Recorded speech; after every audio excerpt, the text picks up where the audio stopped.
A única coisa, assim, que ainda estou pegando é a questão da rotina com as crianças. Ah, sim. Que muda, né? Nossa senhora, o tal do deixa menino e sai correndo e depois tem que buscar menino. Pois é. Mas tá bom. Os dois estudam no mesmo horário? Então, estudavam à tarde. Ia ficar inviável, né? Aí, graças ao universo, o Henrique é que fica tripudiano disso. Das ordens que eu dou para o universo, ele atende sempre. É uma beleza. Saiu esse ano o integral para Clarinha. Ela estuda na UFMG, né? Na EMEI. E aí eu coloquei o Pedrão também no turno integral. Então agora estão os dois ficando no horário integral na escola, está facilitando. Ele está no Colégio Ouro Preto ali? Isso. Ele é Ali onde era a sua casa, do ladinho. Do lado. Tá gostando. Ai, que bom. Uma coisa complicada é as escolas, gente, esses meninos, muitos deles só têm o horário de intervalo da escola para socializar com os colegas, né? E normalmente o intervalo é de 15 minutos, 20 no máximo. Então, ele várias vezes se queixou comigo, falou assim, mãe, eu tenho que escolher ou brincar ou comer. Porque aí no intervalo ou engole o lanche ou vai brincar com os amigos. Então, essa coisa do integral está sendo positiva nesse sentido, né? Está tendo um tempo a mais, porque foi uma coisa que eu procurei saber, o que ele vai fazer nesse integral, né? Vocês não vão deixar esse menino de castigo numa sala de aula o tempo todo cumprindo atividade pedagógica, não, né? Então, tem muita proposta lúdica para fazer com outras crianças. Então, nesse sentido, tá sendo bom para ele, tá conseguindo socializar mais. Ai, que ótimo. E é isso, tá todo mundo entrando nas rotinas novas, pegando o jeito. Ah, não, mas é bom. E o horário do Henrique também é mais flexível? O Henrique, se você quiser esconder dele, vem aqui para casa. Ele sai muito cedo e volta final da noite. Nossa, chato. Assim, E Kel, deu certo? Gente, eu queria pedir desculpa para vocês. Meu computador deu pau e não está ligando. E aí, o Teams só funciona em um computador agora, né? Vocês estão sabendo disso? Não. Mentira. Verdade. Aí, o que acontece? Eu busquei o computador da minha irmã. Eu vou ter que desligar ali daqui a pouco, tá? Peço desculpas para vocês. Para eu entrar pela internet, porque o meu computador não ligava. Depois de 20 minutos ele ligou. Então agora eu estou ok aqui. Mas esse Se negócio vocês de quiserem... Teams, agora eu fiquei preocupadíssima, porque por várias vezes eu tenho que fazer reunião à tarde e o Murilo do meu lado, e eu não consigo ligar o computador, eu faço pelo celular. Pois é, parece que funciona só no celular e um computador. Ah, tá. Ou um ou outro, entendi. Não, é assim, um computador e um celular. Não pode mais que isso. Ah, tá. Entendi. Então, bom dia para todo mundo.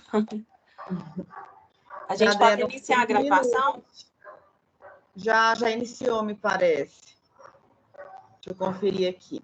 Acho que a Rá já tinha iniciado. Ok. Não, já iniciou a gravação. Então, por mim, a hora que vocês quiserem, a gente está com 22 pessoas. Estou sentindo falta, assim, a priori da Dani, que está entrando, a Luísa. Luísa está aí já.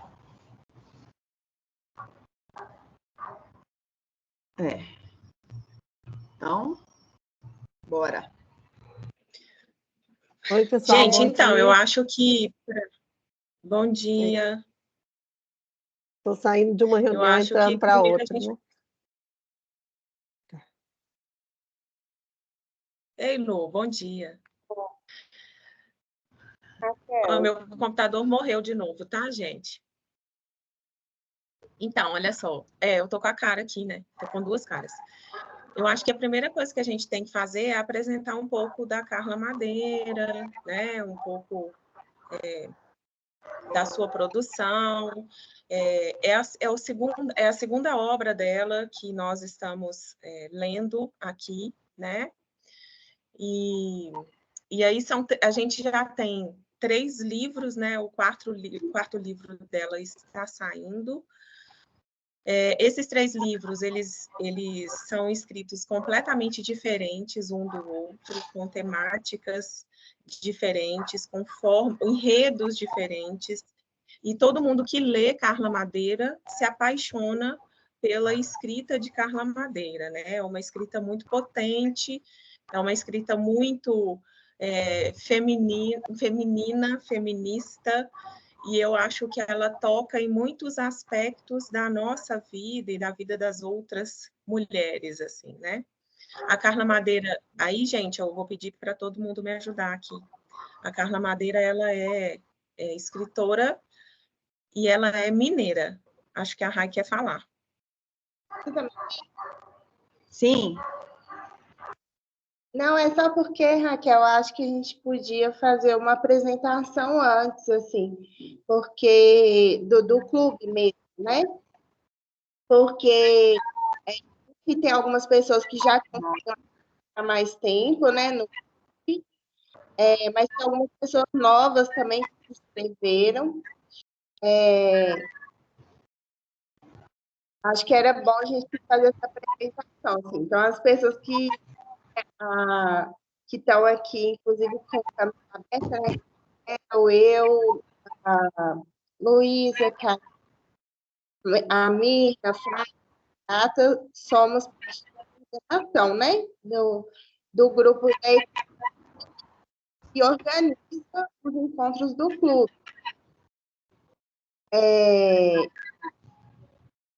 Tá saindo direitinho?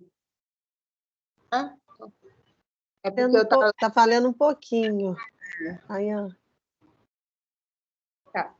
Mas tá dando para entender, tá ficando um pouquinho, mas tá dando para acompanhar, né, gente? Então tá. Então, né, o clube, a gente está aqui no primeiro encontro do ano. É um ano que a gente está cheio de expectativas, de leituras, né? Vocês devem ter visto aí que a gente compartilhou no Instagram do clube a lista de livros que a gente vai ler esse ano. Foi uma lista que foi pensada a partir de uma consulta, né, às participantes do clube. Então, primeiro a gente fez todo um levantamento de quais leituras seriam possíveis para o ano, e depois o clube se reuniu, né, a equipe se reuniu para decidir quais seriam as leituras. Algumas a gente incluiu, né, além do que foi mencionado no formulário, até para garantir uma diversidade de escritoras, né? Que a ideia é que a gente possa, ao longo do ano, ter uma diversidade de perspectivas. Então, a gente está trazendo uma leitura de uma escritora indígena, né, de escritoras negras, para a gente garantir exatamente essa pluralidade. Aí é importante falar, né, aqui está como, quando a gente entra no Instagram, né, passa algumas orientações também. Quando a gente entra lá no Instagram, a gente tem o link, né, do Linktree, que redireciona tanto para inscrição nos encontros do clube, e também para alguns materiais que a gente já produziu ao longo desses 4 anos.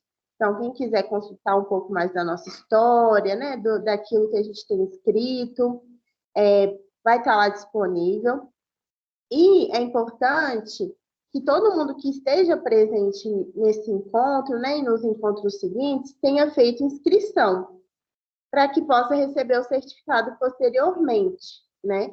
Então, às vezes, como é um link único, é o mesmo link de reunião que a gente usa todos os encontros, às vezes a pessoa vem, participa e não fez inscrição. E aí não tem como a gente certificar, né? Porque é através do registro no Simpla que a gente consegue fazer essa certificação. E reforçar também a importância de, quando entrar na reunião, entrar com o acesso do e-mail, né, da institucional, que facilita para a gente fazer esse registro do nome completo, né?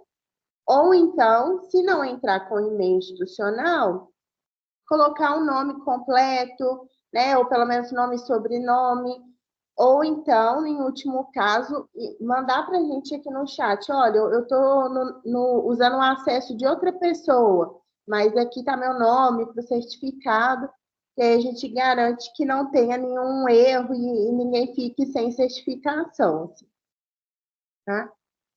Então, acho que de orientação era isso, e quero desejar um ótimo ano de encontros para a gente, né? Que a gente possa ter ótimos momentos conjuntamente, partilhas.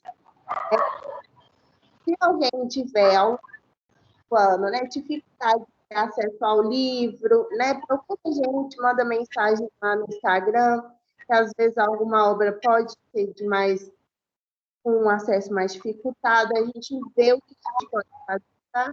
Garantir que todo mundo que quer participar tenha acesso à obra, tá bom? Aí as meninas também que quiserem se apresentar, fiquem à vontade, que eu acho que é importante, né, fazer esse momento inicial aí para o nosso ano. Ótimo. Então, vou começar. Vamos fazer uma apresentação bem breve, né, gente, para a gente não comprometer o nosso diálogo. A Valquíria está com a mão levantada. Valquíria, só um minutinho que a gente já vai te ouvir, tá? Queria desejar a todos, todas, todes, né, boas-vindas, para quem está aqui pela primeira vez, e para quem não está pela primeira vez, que permaneça conosco, porque se está aqui novamente é porque faz algum sentido, e para a gente isso tudo é muito importante, né? Meu nome é Renata, hoje sou como professora da UENG Ibirité, assim como outras colegas aqui, tá? E é isso por hora, né? E a gente vai conversando aí.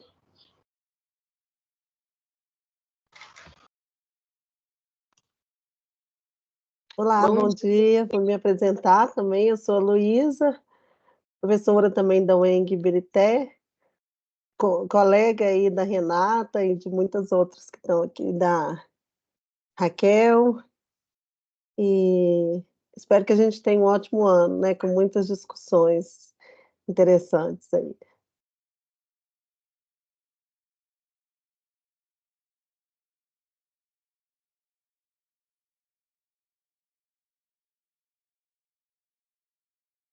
Mirna, seu microfone não está funcionando, não está saindo o som. Não. Tem fone de ouvir. Agora foi. Foi. Não, agora parou.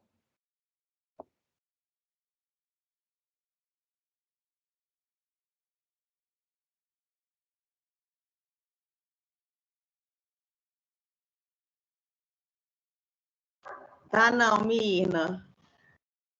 Tenta sem o fone, Mir. Vamos passando para outra e depois a gente volta na Mirna. Então, eu vou me apresentar. Bom dia, gente. Queria pedir desculpas de já ter começado a falar sobre o livro da Carla Madeira, mas porque é um livro, assim, fenomenal, e aí eu estava ansiosa para a gente poder conversar sobre ele, e esqueci que é a primeira reunião do ano, porque para mim é uma continuidade, esse clube é todo dia, né, é sempre, a ideia é essa, que a gente construa um grande clube, né, uma grande comunidade de leitoras, leitores, enfim. Eu sou professora da UENG Ibirité, também sou professora da Prefeitura de Belo Horizonte, atualmente eu estou na Secretaria Municipal de Educação, e neste momento eu estou coordenando o clube junto com a RAI. Então, a gente assumiu essa parte, vamos dizer assim, burocrática do clube, né, RAI? Mas o clube, ele só funciona, ele só vive, e vive intensamente porque existe uma equipe por trás e uma equipe que tem um amor muito grande por esse clube, né? por isso que o clube permanece. Então, é isso.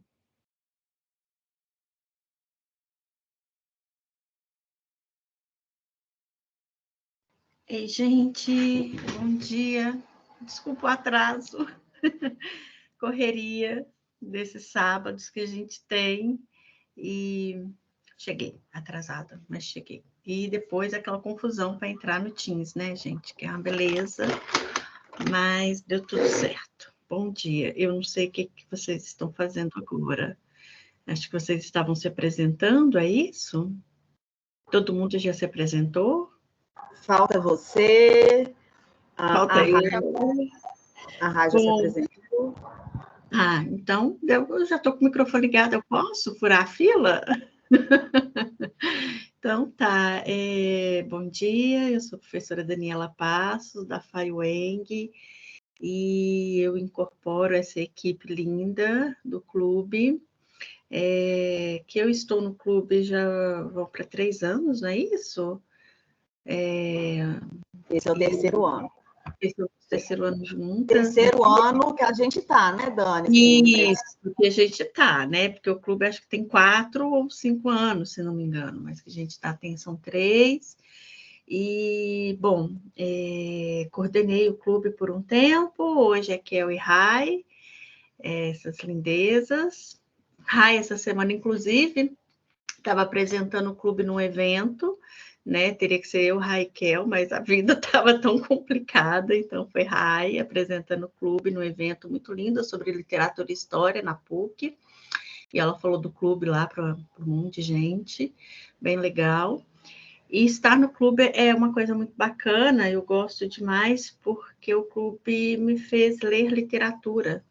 Até então eu lia muita coisa de estudos, muita coisa acadêmica, e ler literatura tem me proporcionado outras formas de ver a escrita, de ver a academia, de ver as pessoas, de me ver também, né, enquanto mulher, mãe, pesquisadora. Então, esse clube me proporciona essa alegria muito grande de ler literatura e descobrir outras formas de prazer na leitura. Não que a leitura acadêmica não seja prazerosa, é assim, tá, gente? Mas a leitura literária é um outro universo e tem se tornado a minha terapia.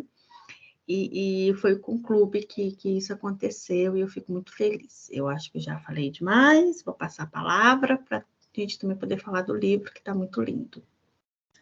Temos Karine, Flavinha, Mirna. E aí, gente, meu microfone está funcionando agora? Tá sim. Ei, gente, bom dia, meu nome é Mirna. Eu estou no clube desde o início, né, tem uns 4 anos. Já pensei em sair, que a vida estava uma loucura, mas eu acho que, como Dani disse, é um lugar de muito conforto, né? Que a gente consegue se olhar, olhar para outras, se enxergar em outras pessoas, em outras mulheres, se inspirar. É muito importante para a gente continuar existindo no mundo. E comecei, né? Porque eu estava na Estácio, formei em pedagogia, hoje em dia não estou nesse lugar de educação formal, minha vida deu uma reviravolta, virei professora de forró, e aí, só que aí eu não consigo largar, porque é um lugar que me nutre. Então, estou aí no clube e acho que a gente vai durar assim. Por mim, a gente não acaba. Espero que a gente tenha um ano muito lindo, as leituras estão muito empolgantes, todos os livros que a gente escolheu, com muito cuidado. Espero que seja, né, que todo mundo participe sempre que possível, que a gente tenha um ano gostoso, né, de leituras gostosas. Todo mundo muito bem-vindo. Bom dia, pessoal. Vou puxar a fila, pode ser? Sou a Flávia. Tem menos tempo que eu cheguei no clube, mas é um espaço de muito acolhimento, muitas trocas, e eu tenho muita gratidão por ter recebido esse convite, ter sido tão bem acolhida por essa equipe incrível. Eu sou professora do curso de Pedagogia de Licenciaturas da Estácio. Esse semestre estou também na UENG Birité, no curso de Pedagogia, E realmente esse tem sido um espaço de muito conforto e, às vezes, de desatino, gente, porque tem algumas leituras, a Kel já adiantou aí, né, Kel? Carla Madeira é um desespero. Não é um livro, eu abri toda inocente, falei, vou ler a introdução e depois, quando eu estiver mais tranquila, eu sigo. Não dá. É uma autora que não te permite fazer isso, né? Então, que bom estarmos aqui para mais um encontro. Bom dia, meu nome é Karine. Tem pouquinho tempo também que eu faço parte do clube. Entrei no meio do ano passado.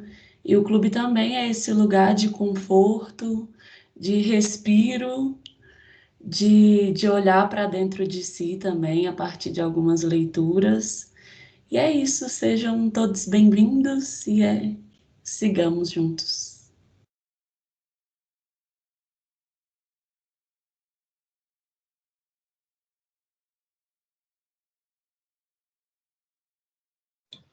Acho que do clube acabaram as apresentações. Olha, a Juliana Borges, que não pôde estar aqui com a gente hoje, mas no próximo, com certeza, ela estará. Isso. Tem também essas outras pessoas que estão aqui, né, assistindo. Se quiser se apresentar no chat, porque a gente já vai começando a falar do livro, né?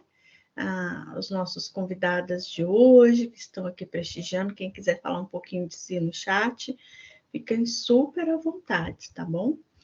Ô, Dani, algumas já estão colocando aqui, já estão se apresentando aqui no chat. E depois a gente lê, depois a gente faz uma rodada de leitura, né? Sim.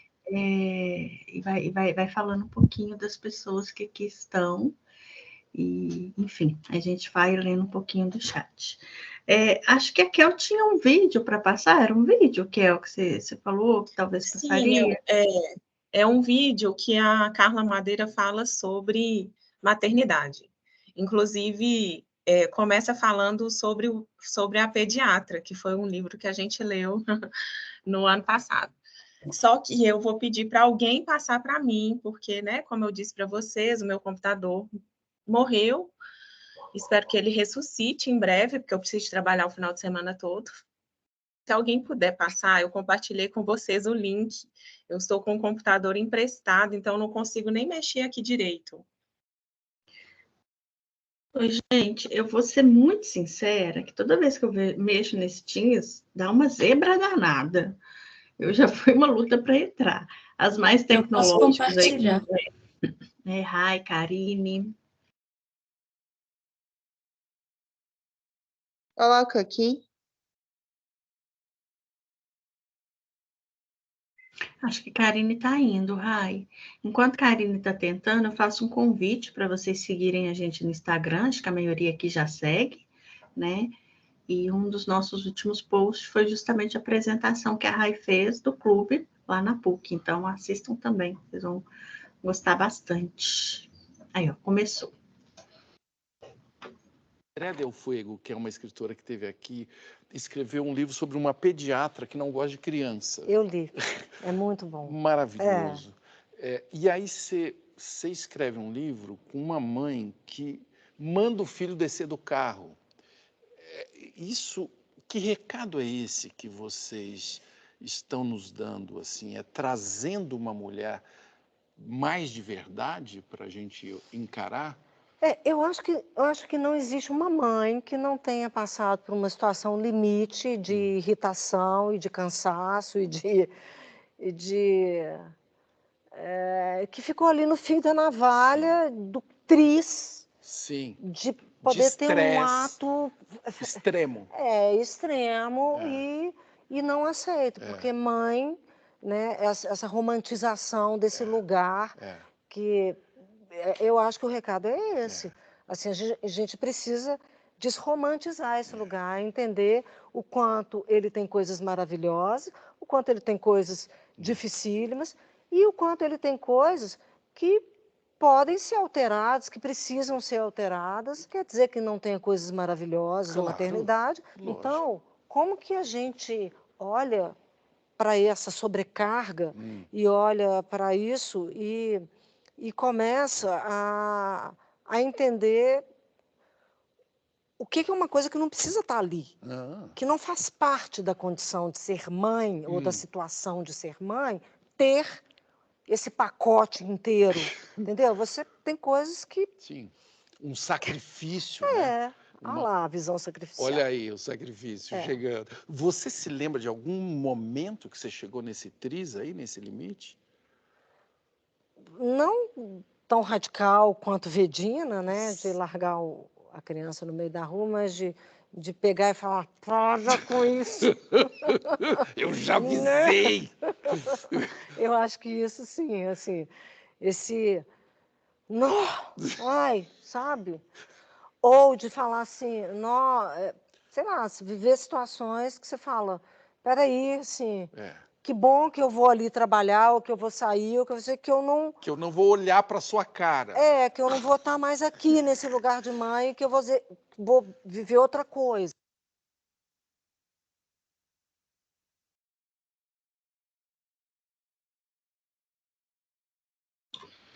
Acho que é só um gostinho do livro, né? Porque o livro tem várias camadas, né? Além da Vedina mãe, que chega nesse extremo.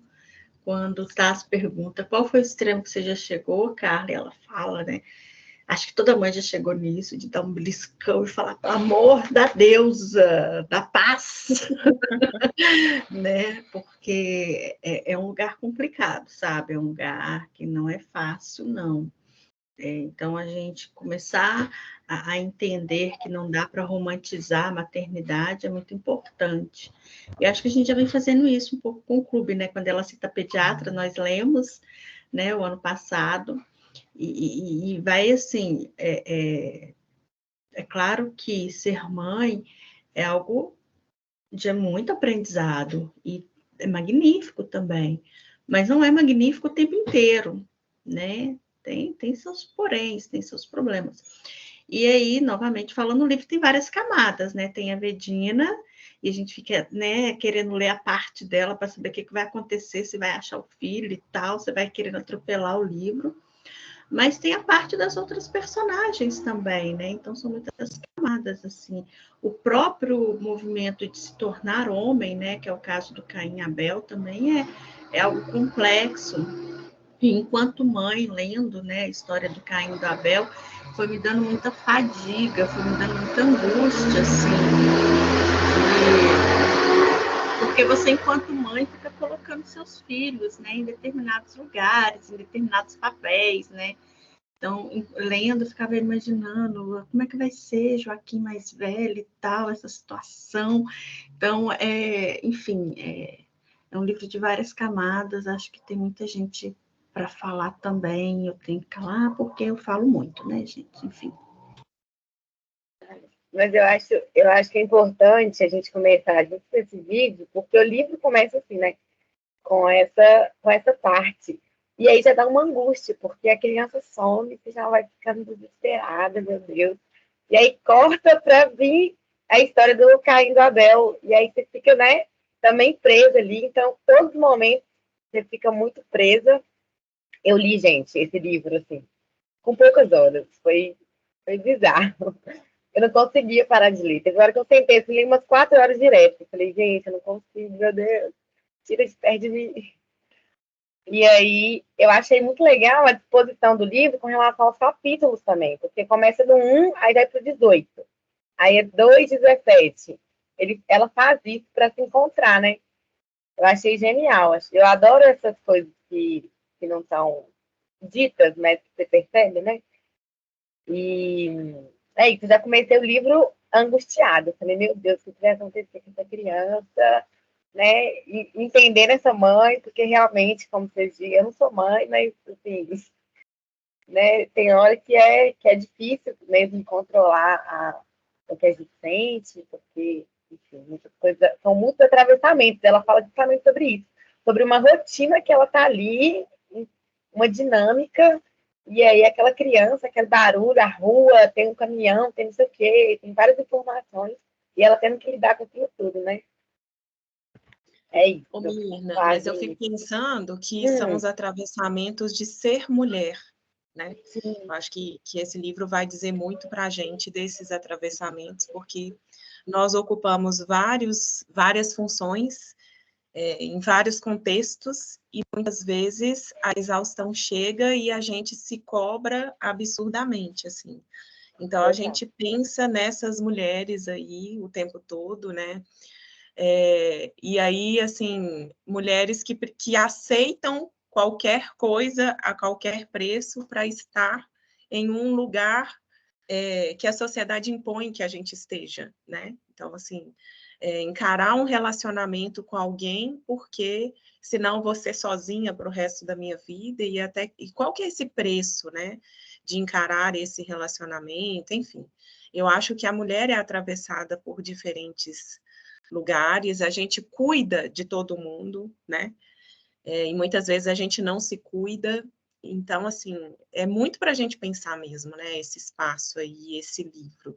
Ele traz várias mulheres para a gente pensar sobre os nossos papéis e qual é o nosso papel mesmo com a nossa vida, assim. Onde e em que contexto a gente está se colocando em primeiro lugar. Gente, eu comecei o livro com uma identificação absurda. Ali, quando a bola arrebenta a cristaleira, e quando aquele chute dentro do carro acerta a cabeça dela, eu queria estar lá para dar um abraço na Vedina, era isso que eu queria, sabe? E foi um momento assim que já aconteceu aquela identificação extrema. E tem uma outra coisa que eu penso que acompanha muito a realidade feminina, que é a questão da culpa. Isso que as meninas comentaram, de mulheres se esforçarem ao máximo e parecer nunca ser o suficiente. A gente está sempre se cobrando e sempre sendo cobradas demais, de uma postura absurda. Então, quando as mulheres da obra, elas têm esses diálogos internos também, eu acho que isso grita muito dentro de cada uma de nós, né? Ah, como que eu sou uma mãe que faz uma coisa dessa? Que tipo de ser que eu sou, que consegue ter uma atitude dessa? Você é só uma mulher normal que está no limite. E eu acho que a gente precisa se repetir isso às vezes, né? Nós somos seres humanos que têm limitações, que têm limites e que às vezes precisa parar, né? São muitas as exigências. Quando a Vedina fica se cobrando ali, o que vão pensar de mim? O tempo todo eu queria estar aí do seu lado para te falar que tá tudo bem, vai ficar tudo bem, que é uma coisa passível de acontecer. Quando a Carla Madeira ali no vídeo fala isso, que eu nunca cheguei nesse extremo. Eu também nunca cheguei nesse extremo, gente, mas já pensei nele várias vezes. Então, eu penso que esse tipo de leitura também nos acolhe, que aí a gente entende que, olha, eu não estou sozinha nesses dilemas existenciais, né? Mais pessoas também passam por isso, e a gente precisa se apoiar nesses processos. A própria leitura já ajuda a apoiar, e aí a gente se encontra aqui também nesse propósito, né? É isso.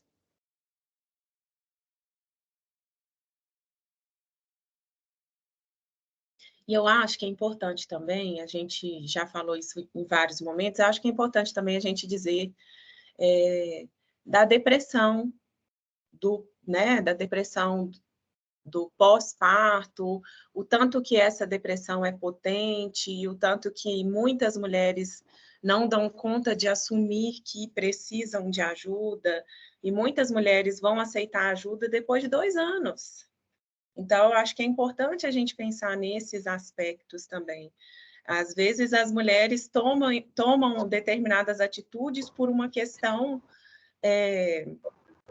eu não consigo falar, mas é muito para a gente pensar sobre isso, assim, sobre o adoecimento da maternidade, como que precisa de ser olhado com cuidado e como que a gente precisa de desromantizar mesmo e como que esse processo precisa ser mais escancarado, porque a mulher pare, né, e fica cheia de dores, mas ninguém fala sobre isso, só fala do neném maravilhoso. Então, como que é esse acolhimento, como que é esse suporte? Eu acho que isso precisa ser muito conversado, a gente precisa muito de uma dar a mão para a outra mesmo nesse processo. Gente, é social e biológico, né, para os hormônios, e quem me deu a mão tá até aqui, né, Flavinha, que foi lá em casa me ajudar, porque eu comecei a passar por isso. Nossa, gente, é muito complexo, é muito complexo.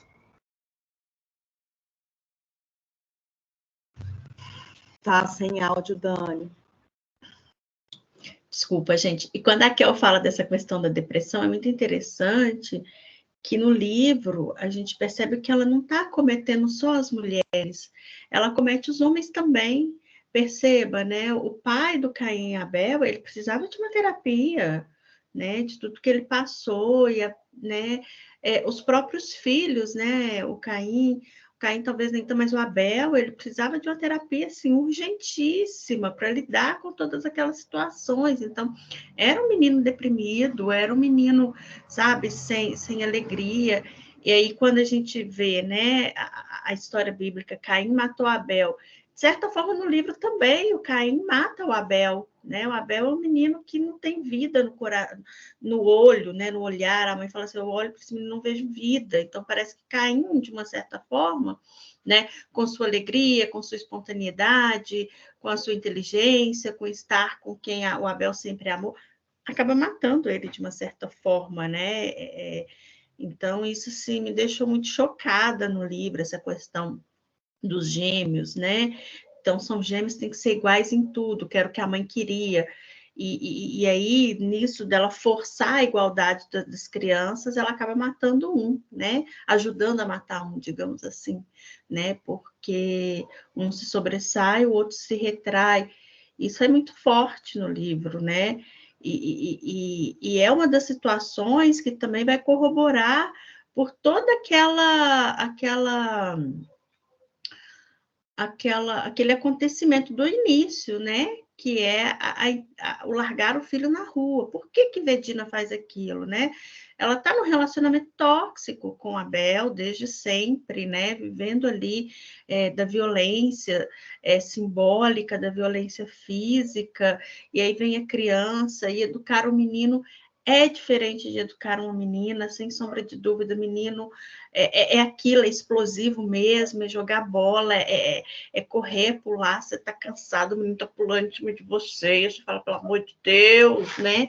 Então, assim, são situações que vai levando ao limite, mas aí a depressão perpassa por quase todos os personagens que ali estão, né? Principalmente os meninos, que ficam naquela de serem fortes e tal, e também não procurarem ajuda de um especialista também, né? Eu fiquei pensando muito sobre essa questão dos gêmeos, porque na minha família a gente tem 2 casais de gêmeos. E o quanto é difícil criar gêmeos, né? Porque existe uma comparação, sempre alguém vai comparar. Ah, porque ele é mais alegre, ele é mais tímido, ela fala mais, ele fala menos. E eu fiquei pensando muito sobre isso, sobre como é difícil para a mãe. E ainda aqui na minha casa, 2 mães solteiras, na verdade, que tiveram gêmeos, né? 2 mães solos. Então, o quanto essa culpa permeou durante muito tempo, né, a vida dessas 2 mulheres da minha família por conta dessa comparação. Parece que um desenvolveu e o outro não. Parece que um é assim e o outro não, mas é da personalidade deles. Ler sobre a parte da maternidade, né, sempre me pega muito, porque é o que eu tenho pesquisado atualmente. E aí, quando ela abandona o filho, meu Deus, ela abandonou o filho lá. E aquela angústia dela tentar voltar para o lugar, para pegar o menino, e ela não conseguir, o trânsito está travado, e ela olhando pelo retrovisor e não conseguia ver o menino, o quanto que aquilo foi angustiante, né? Porque é o extremo. E eu penso muito sobre carga mental. Eu acho que a maternidade ela gera uma carga mental muito grande nas mulheres, acomete as mulheres de todas as formas, mas principalmente as mães. E você vai lendo o livro e pensando, gente, olha como ela está com uma carga mental em excesso. Ah, eu pensei que eu coloquei um dinheiro a mais, a meia estava suja, o menino foi abandonado, as pessoas vão me culpar. E ela não consegue se reconhecer que ela estava cansada, né? Eu acho que tem esse lugar da maternidade de entender que às vezes as mulheres e mães elas cansam, né? E precisa de um respiro.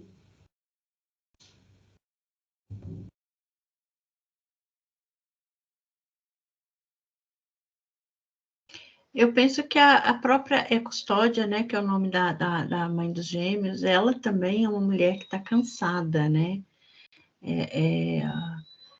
Ela se abraça ali muito fortemente na religião, né, que é uma fuga para ela, né, mas ela também se sente cansada, no sentido de ter sido uma filha, né, desprovida de liberdades. Ela conta isso, né, que ela é a única mulher na família de 2 ou 3 irmãos, e aí os irmãos podiam tudo e ela não podia nada. Na hora do cuidar também, o irmão a acusa, olha, você não estava aqui olhando a nossa mãe doente, né, como se ela fosse obrigada a dar conta daquilo. E quando ela foge, né, de casa, se casando, ela se vê num outro lugar que a aprisiona, né? Então ela não se liberta. Isso é uma realidade de muitas mulheres, né, que querem sair das suas famílias e se envolvem em casamentos, né, que serão tão ruins quanto, né, estar naquela família tóxica ou estar no casamento tóxico, né? E ela também é uma mulher cansada e ela vai tentando ali manter os gêmeos sempre na linha e toda hora está na escola reclamando e aí o padre vai e aconselha, deixa esses meninos viverem, vai você viver também e tal. Então, assim, mas é uma mulher que ela foi ensinada, né, que ela precisa cuidar, que ela precisa regrar, que ela precisa estar à frente de determinadas coisas, e isso cansa também, né, isso a cansa também de uma certa forma, né, enquanto por outro lado você tem a amiga da Vedina e como é o nome dela, gente? A que vai ficar com Caim, fugiu o nome dela aqui agora. Veneza. A Veneza, né, que já é uma menina mais liberta, né, no sentido de experimentar as próprias sexualidades, no sentido de ter as próprias opiniões, né, no sentido de saber a hora que quer ser mãe, da forma que precisa ser mãe, ela está ali sempre do lado da Vedina, tentando ajudá-la de alguma forma.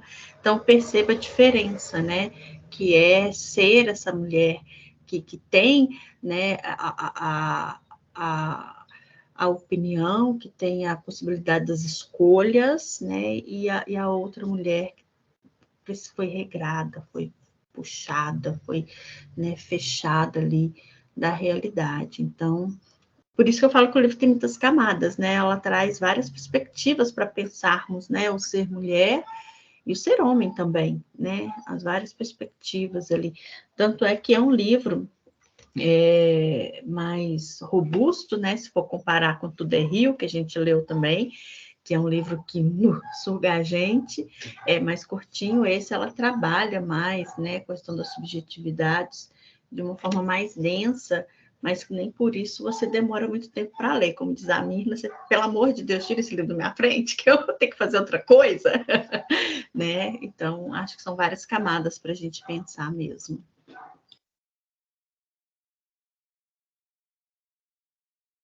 Gente, essa estrutura também, a Mirna comentou isso, né? Essa estrutura dos capítulos foi maravilhosa, essas idas e vindas temporais, né? E até assim, a própria questão da tipografia, usar ali um itálico para o presente, né? A letra normal para voltar nesse passado e esse encontro dos acontecimentos, isso também foi maravilhoso, porque você está ali acompanhando a Vedina ali no começo, quer saber o que aconteceu, mas você também quer saber dessa história desses gêmeos, o que se passa.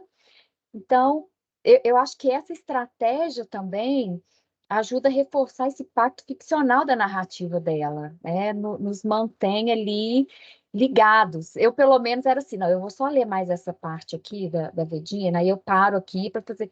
Aí começava a narrativa ali falando de Caim e Abel. Eu falei, não, eu vou só saber o que aconteceu aqui com Caim e Abel. Aí terminava aquela parte, ah, meu Deus, mas será que encontrou esse menino? O que está acontecendo? E aí, de repente, tá indo, foi o livro todo, né?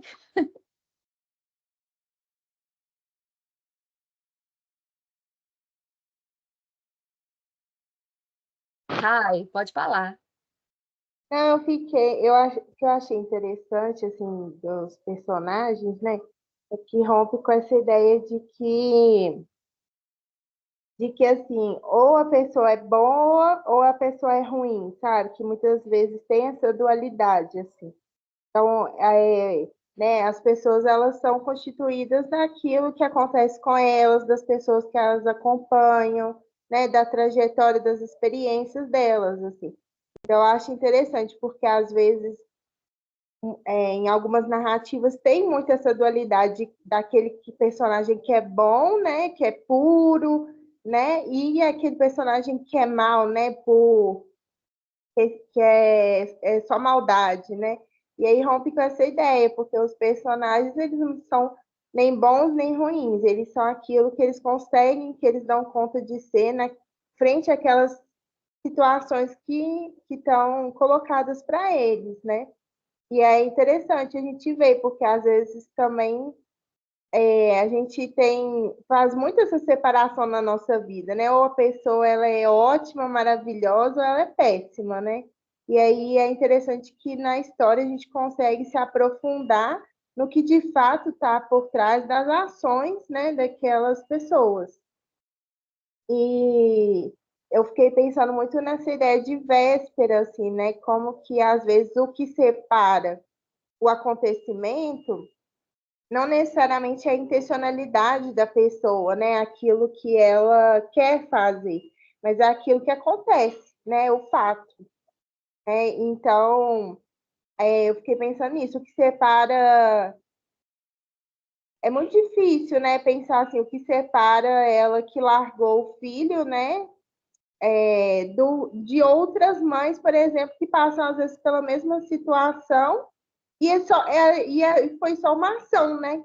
Que aquela circunstância proporcionou, né? Mas que às vezes esse extremo ele está presente na nossa vida o tempo todo, às vezes, né? E aí o que separa uma pessoa que age, né, de uma forma e a outra que aquilo não acontece, às vezes é só um instante, né?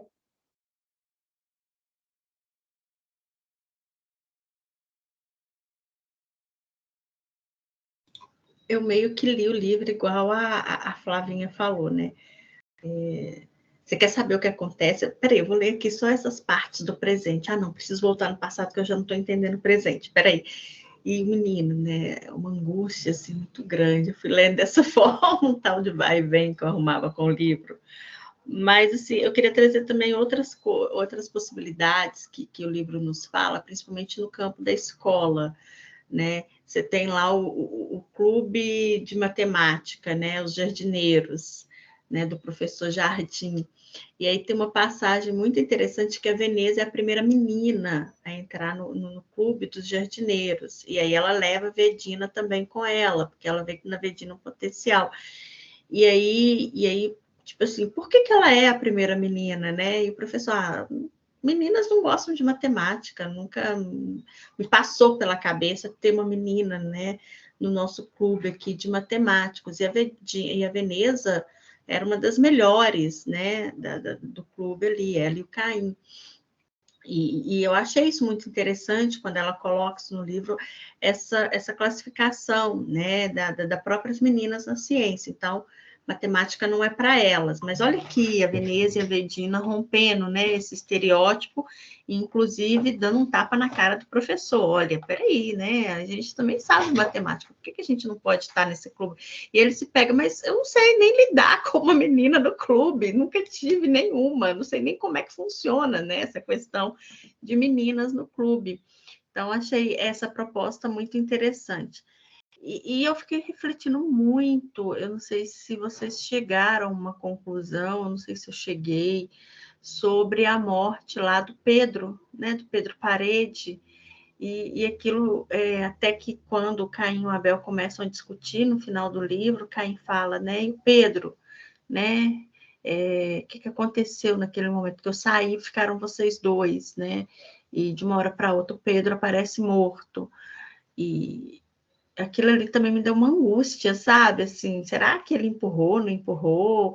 E a Carla tem muito isso, né? De deixar a gente nessa apreensão das incertezas, né? Que é isso que a Rai traz. O livro traz muito isso, né? Ele não tem que ser isso ou aquilo, tem que ser dicotômico, perdão, mas são coisas para você refletir, né? Aconteceu, não aconteceu?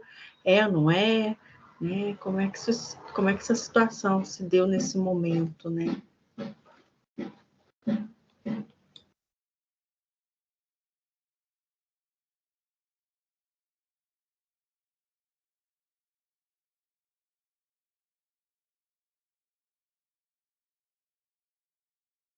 Esse livro tem tantas camadas que a gente fica pensando, né?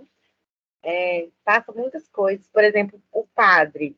Eu fiquei muito fã dele, eu achei ele incrível. Porque ele pega a religião e faz uma coisa bonita, né? Assim, eu sinto que uma sabedoria gigante na fala dele. Ele não se deixa, né, o que a gente tem, o que a gente vê na maioria das religiões é uma coisa muito cega, assim. E ele muito lúcido, e ele sabia conversar com aquela mãe, e aquela mãe, quando via, ela já tava dentro do que ele dizia, assim. E era muito, muito legal, né? Sentir isso, esse diálogo dos dois, assim. Foi uma parte muito gostosa do livro, que eu gostei demais. E essa coisa da religião mesmo, né? Assim, esse lance do Caim do Abel. Aí eu até voltei, peguei uma Bíblia aqui em casa, fui ler umas coisas. E falei, nossa, legal fazer isso, né? Porque o livro tem história, enfim. Aí, e aí, como que ela ficou cega com isso? Como que ela pegou para si aquela história? Como que ela ficou assim, meu Deus. E aí ela quis fazer tudo igual para os dois. Eu fiquei agoniada. Eu falei, gente, realmente, tem várias mães que têm gêmeos que fazem muito isso, né? Eu falei assim, realmente, imagina como deve ser. E aí, naquele momento, quem vai chamar? Porque os dois chamavam Abel, né? Quem vai chamar Caim? Eu falei, gente, quem acordar primeiro? Uma coisa assim. Falei, não. Aí, assim, o tempo inteiro, então, em todas as camadas do livro, eu me sentia muito presa, não conseguia mesmo sair, gente. Achei tudo muito interessante. E o pai com aquela coisa o resto da vida, por causa de uma vingança da mãe. Ele ficou amarrado ali. E aí, no final do livro, né, quando ela percebe, ela fala assim, meu Deus, a vida passou. Ela olha pro Abel, ela fala pro Abel não, como que ele chama? O pai dos meninos. Eu esqueci o nome dele. Vocês lembram? Francisco? Não lembro também. Antunes. Acho que é Antunes. Isso. Ela olha para ele assim. Foi até aquela parte que eu li um trechinho para a gente postar. Que ela olha, né? Os irmãos dela estão falando uma coisa com ela. Ela olha para ele. E aí, quando ele fica doente, ela fala: meu Deus, olha também o que eu perdi, né? Que a gente podia ter construído. Enfim. E aí são escolhas, né? São escolhas. O livro fala muito sobre isso. E aí a Rai fala sobre essa coisa da gente ver as facetas daquela pessoa, né? É porque a Carla, ela fala isso, ela humaniza as pessoas. Então, outro livro que a gente leu foi Terra Dentro, que faz muito isso, né? Pega os personagens e humaniza, você vê a perspectiva de todo mundo. Então, você não tem aquele julgamento de aquela pessoa é mal, aquela pessoa é boa. Você vê a história, você vê a construção daquela pessoa. Então, os julgamentos, eles ficam mais... eles ficam sensíveis, né? Você fica mais... Você sente uma compaixão, eu sinto, assim, pela história, pelas pessoas. E a gente vai entendendo também a gente, né? Quando eu leio, eu sinto muito de pensar na minha história, de pensar porque eu ajo daquela forma, nas minhas condutas, olha, tem a ver com isso aqui. É uma terapia, né, gente? Você começa a pensar, fala assim, ó, isso aqui vem daqui. É por isso que eu faço isso, às vezes. Isso aqui tem a ver com a minha mãe, tem a ver com meu pai, tem a ver com essa história aqui, tem a ver com esse momento da minha pré-escola que eu tive. Então, a gente vai tecendo também a nossa história a partir, né, dessa ficção.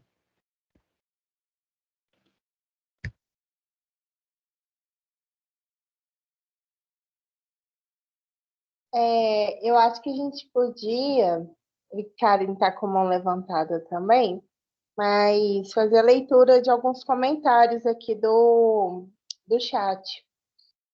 A Aline comentou assim que nós somos, a Aline Mendes, obrigadas a dar conta de tudo, todos e de nós mesmas, e costumamos nos colocar em último lugar. Penso que o feminismo é muito sobre a gente se apoiar mesmo e entendermos que devemos nos colocar em primeiro lugar sem culpa. Aí, a Valquíria comentou que romantizam demais a maternidade, mas esquecem de falar o quanto é exaustivo e dilacerador para as mulheres, principalmente quando são solos e não possuem a rede de apoio. Triste realidade. E a Jéssica comentou que nunca se sentiu tão presa em uma leitura, ainda mais de um gênero literário que não tem muita afinidade. Mas os assuntos abordados, a dinâmica do passado e presente da autora a surpreendeu demais, pois não conhecia e agora já quer ler outros livros dela. Tem muitos pontos para se discutir, desde maternidade, relacionamento tóxico, depressão, cobranças da sociedade e o papel da mulher, dentre outros.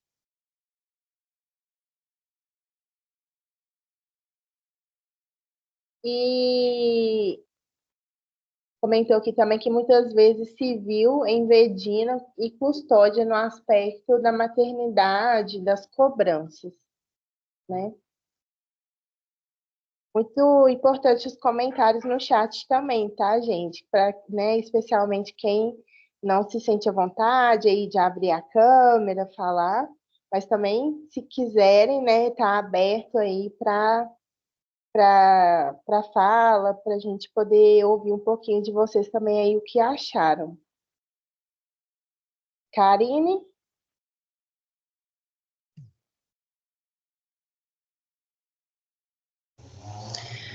Ô, gente, eu ia falar, mas aqui tá muito barulho, eu não sei se tá dando para me ouvir direito.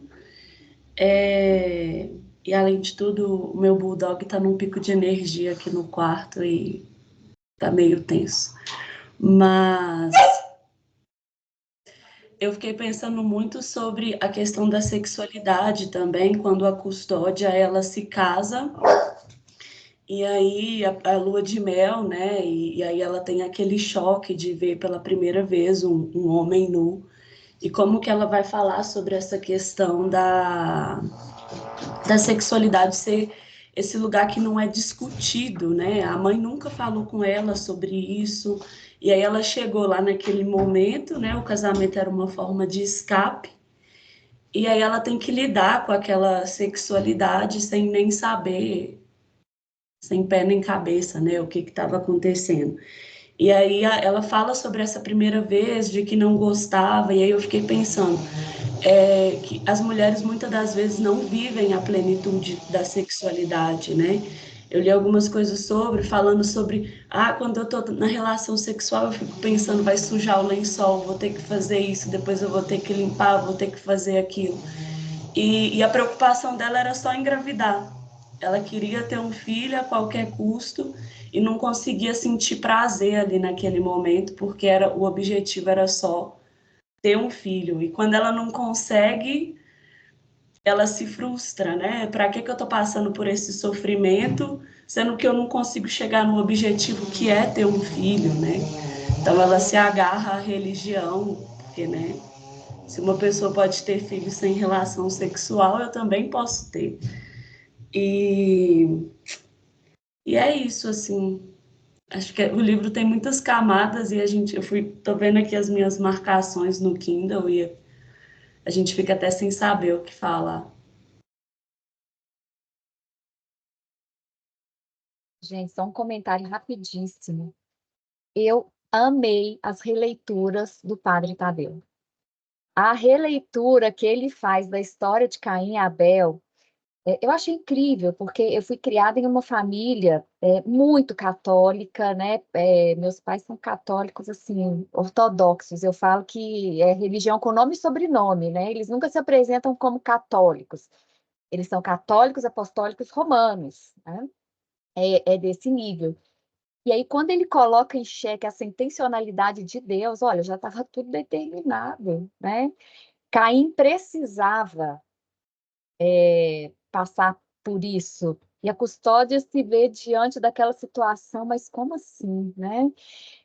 E não é a única releitura que ele faz, colocando em xeque as possibilidades de interpretação dessas narrativas bíblicas, das narrativas católicas. Eu achei incrível também. Foi a Dani, acho que foi você que comentou aqui, Dani, no chat, né? Esse confronto de perspectivas, das formas de enxergar uma mesma religião, envolvendo ali a Custódia e o Padre Tadeu. Então, esses diálogos do padre eu achei, assim, incríveis. A Jéssica comentou aqui, queria um conselheiro com o Padre Tadeu. Eu também, viu, Jéssica? Quando o Padre Tadeu entrava em cena ali, eu já ficava assim, esperando o que ele ia falar e já pensando, eu vou aprender alguma coisa com esse homem. É muito bom, né, ouvir esse padre. Tá? Essas inversões de narrativa também foram fantásticas na obra. E é engraçado que ele meio que adota o Pedro, né? O Pedro, assim, é um menino mais bagunceiro da escola, né? O bagunceiro, e ele fala, não, esse menino tem potencial, esse menino é daqueles que rompe as barreiras, que rompe as situações postas, né? E quando ele morre, o padre, assim, entra numa tristeza profunda, né? Porque ele não via o Pedro como bagunceiro que todos os professores viam, né? Ele via nele uma pessoa que ia quebrar paradigmas, né? E isso para ele era fascinante. Então, o padre era muito bacana, né? Os conselhos dele, ele deixava a Custódia sem chão, sem rumo. Ela ficava com raiva dele, porque no fundo ela via que ele realmente tinha razão, mas ela não sabia como confrontar, e ela ficava com raiva, né? E no final ela percebia, não, ele está completamente certo, né? Eu que fiz essa religião do mal, e ele fala, não, ela é do bem, né? Não tem essa culpa o tempo inteiro. Então, os conselhos dele eram muito bons mesmo, e a forma como ele abraça essa ideia de um aluno não ser bagunceiro, mas ser um aluno com perspectivas, é muito interessante, até para nós, professoras, né? Que temos isso, aquele aluno do fundão, aquele menino conversa, né? A gente tem que dar outras perspectivas e outros olhares, né, para esses alunos também. E aí eu só queria trazer um trecho do livro, que ela começa, assim, que é bem... que depois que a gente lê e volta nesse início, é muito engraçado, né? Que ela fala assim, antes do começo, lá na primeira página mesmo, na página 9, para quem está com o livro físico, que ela fala assim, como se chega ao extremo? Vivendo. E ela já responde, né? Como se chega ao extremo? Vivendo. Sal demais, nenhum sal. Um dia após muitos outros dias. É longo o caminho. Chão acidentado, desprezo, declives, quedas. A descida até o lugar onde somos capazes de tudo é, por vezes, um desmoramento lento, misturado à banalidade dos dias, ou a abrupta avalanche. Então, assim, eu só vou ler esse pedaço, né? Tem 2 páginas esse momento, antes do começo, e assim, isso é muito forte, né? Depois que você lê o livro, você volta e ela, como se chega ao extremo? Vivendo, né? Um dia após o outro, são tantas situações que vai acontecendo um dia após o outro, que chega ao limite, né? Então, como que chegou ao limite? Por isso que eu acho que tem esse nome véspera, né? O que aconteceu na véspera da véspera da véspera para que Vedina fizesse aquilo, né? E aí ela volta e conta toda a história do princípio, e aí a gente vai entendendo, né, o que as nossas situações cotidianas, né, não faladas, não ditas, não tratadas, né, pode levar a uma situação abrupta, né? Então, assim, depois de ler o livro e voltar antes do começo e reler, você vai entender, né, onde que ela queria chegar com esse termo véspera. A Luísa está de mãozinha levantada.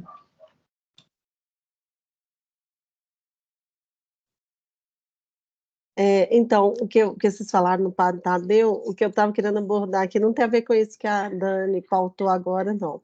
Mas voltando aí ao Padre Tadeu e a questão da maternidade, eu queria destacar uma questão aqui que aparece, né? Que quando a custódia, né, fica sabendo do retorno do Padre Tadeu para a escola, né, depois de todo o drama, e aí eu quero enfatizar essa questão, mais uma vez, a questão da maternidade em outro ponto.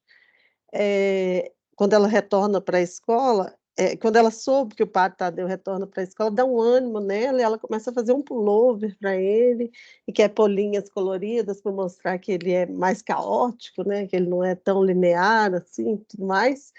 E aí tem uma frase na página 133 que ela fala assim: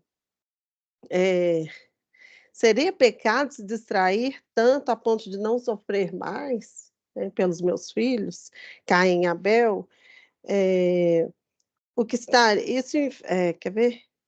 Seria justo estar feliz por Caim e desanimado por Abel? Quer dizer, é uma coisa também que nos assola na maternidade, que ela fala, que é essa questão da gente não poder nem ser feliz, né? Que se o filho está sofrendo, a culpa é tanta, que se o filho está sofrendo, né? Será que tem um espacinho ali, uma brechinha ali para a gente poder, né, ser livre, ser feliz, ter a nossa vida, né? Que é uma outra questão que é muito forte na maternidade, né?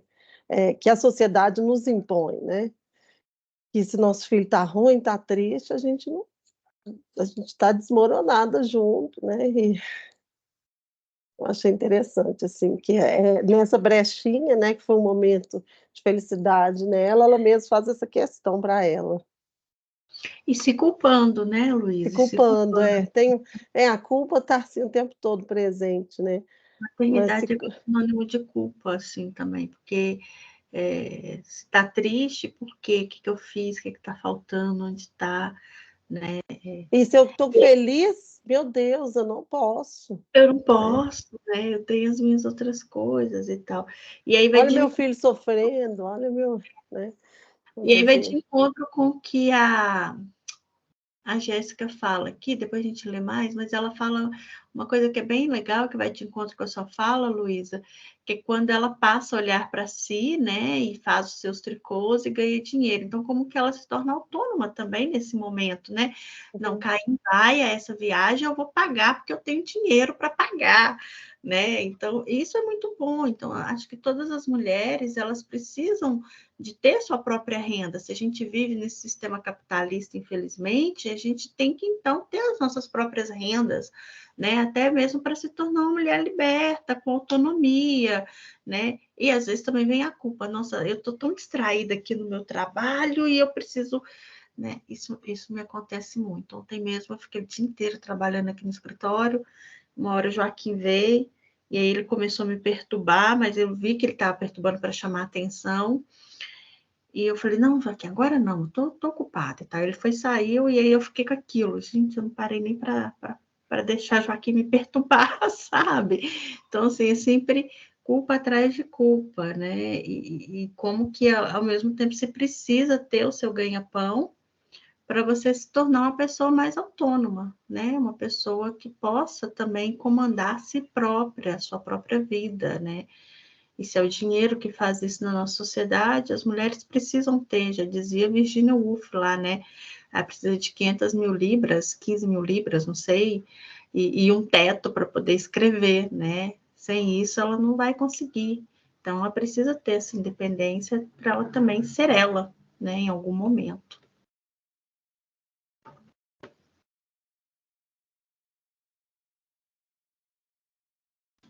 Acho que é você, Rai. É porque eu fico esperando, porque eu não consigo ver todo mundo aqui, se tem alguém como levantar. Eu estou no celular, mas eu ia comentar isso mesmo, né, de um teto todo seu, né, como que é importante para as mulheres, assim, ter essa fonte de renda, e ao mesmo tempo como que é difícil, né? Eu estava vendo aqui alguns comentários, a Érica comentando que é mãe atípica e vive constantemente essa culpa, e a Lânia também comentou, né, que a maternidade é um verdadeiro mix de emoções que não temos sequer o entendimento de como lidar com tudo, assim. Apesar de eu não ser mãe, né, mas eu acompanho muitas mães lá na escola, como eu sou supervisora, e a gente vê isso assim constantemente. Essas semanas eu acompanhei uma mãe, né, que é também mãe atípica, e é perceptível isso, assim, ela estava muito se sentindo culpada e comentando com a gente que estava pensando em sair do trabalho, porque, né, aconteceu ela comentando com a gente que aconteceu da criança precisar ir no psicólogo, ela não pôde levar porque estava trabalhando, e como que isso é difícil, né, de lidar, assim, ao mesmo tempo que ela sente essa necessidade de dar um suporte para o filho, e também precisa ter a sua autonomia, né, inclusive a sua subsistência, né, para a família. Então, é uma realidade muito complexa, né? A gente acompanha muito isso lá, assim, toda essa carga mental que as mães, né, trazem consigo e que falta um suporte mesmo, né? Então, muitas vezes as mães não sabem, não conseguem ter suporte nem como lidar com essas questões do cotidiano mesmo, né? Da construção ali de cada filho. Então, eu acho que aquilo que a gente fala sobre as redes de apoio, né, é fundamental, assim, né? Pensando na questão da maternidade. E que muitas vezes falta, né? É o que falta, às vezes só tem a falta. E eu acho que a gente abrir para esses debates, sabe? Eu acho muito significativo, porque, igual a gente está falando, né? Ser mãe é um sinônimo de culpa, às vezes eu preciso fazer determinadas situações, mas eu tenho meu filho para cuidar, né? E aquela coisa toda e tal. Mas e aí? E aí? Né? E aí que são esses os debates que vai nos fortalecendo de alguma forma, né? E mostrando que, olha, ok, mas você não está sozinha, né? Igual estou vendo aqui a Lucilene, né? A própria Jéssica, a própria Érica, né? E várias outras que aqui estão, que fala assim, que nos ouve, que traz esses relatos, que a gente lê a literatura que fala sobre isso, e a gente dá um certo movimento de aconchego no coração, no sentido, olha, eu não estou sozinha, tem pessoas passando por situações bem similares, né? Então, acho que essa é uma forma, uma contribuição do clube nesse sentido, sabe? Porque às vezes a gente vai falando, mas é culpa, é isso, é aquilo. Tá, mas e aí? O que eu vou fazer com tudo isso? A priori, você vai se sentir que, olha, eu não estou sozinha, né? Então, o problema não é só comigo. Isso já é um grande avanço, sabe? Você tirar essa carga mental de você e olhar, olha, não é comigo, não é só comigo. Outras mulheres enfrentam essa situação, outras mulheres vivem, né, na expectativa de melhorias das suas redes, né? E que bom que não sou só eu, né? Eu acho que passa por aí, porque às vezes a gente precisa de respostas, né? E a resposta vem daí, você não está sozinha, né? Eu, professora Daniela, que estou ali lecionando para vocês, enfrento muitos dilemas de mãe, de pesquisadora, de mulher, né? A Rai, a Flavinha, a Karine, mesmo, né? A Rai e a Karine não sendo mãe, mas enfrentam outros dilemas, né? Kel, Rê. Então, assim, a gente vai conversando no sentido de mostrar, olha, né, a gente vive também essas situações, então não se sinta culpada para não chegar ali no limite e fazer como uma vendina da vida, né? A vendina ou a custódia, né? A gente tem os nossos extremos, mas a gente também tem que entender que dá para tentar controlar, porque a gente não está sozinho no mundo, né? Nesse processo. Acho que é um pouco disso que eu queria falar também. Eu sei que a Mirna está levantada a mão, mas só comentar uma coisa rapidinho, que eu acho importante essa partilha, né? Porque, igual eu e Karen comentamos, né? Que a gente não é mãe, mas... e podem ter outras participantes que também... Como mulher, está sempre nesse lugar de cuidado, né? Então, a gente tem e cuida, né? Que não é a mesma coisa, mas que também tem uma carga mental, carrega, né? Então, eu acho que essa troca, o clube, assim, é muito importante para essa partilha também sobre outras experiências, né, enquanto mulheres. A Dani falou assim, né? Às vezes faltam homens para dividir, partilhar, né? Que a gente, né, às vezes tem e às vezes falta. Quando aparece um outro homem no nosso clube, mas de fato são mais mulheres, né, que a gente tem para partilhar sobre isso. Mirna está com a mão levantada? Vocês falaram sobre isso. É porque eu estava até conversando sobre essa questão, né? Dos homens quererem fazer esse movimento, né? É tão mais difícil eles se disporem a refletir, pensar, mudar, transformar. Mas o que eu queria comentar mesmo é que quando a gente falou, né, nesse âmbito da escola, eu lembrei muito, foi muito forte para mim, do diálogo do Antunes com o professor de matemática. Nossa, esse diálogo, assim, gente, eu fiquei assim, paralisada um tempo, porque ele fala com uma sabedoria, assim, professor, o que você fez pelo meu filho? Né? E aí ele fala, olha, eu dei as notas que ele tirou. Não, eu não estou falando disso. Aí ele explica, né, que ele falou assim, olha, a burrice é quando a gente meio que empaca num lugar, assim, como eu fiz a minha vida toda. E aí ele fala, olha, eu espero que essa pergunta fique na sua cabeça, empaque aí em você, te transforme de alguma forma. O que o senhor fez pelo meu filho? Ele não tem nem palavras, né, para dizer. Depois, na narrativa da Carla, ela fala que o padre vai meio que conversar com ele fala, não, eu entendi.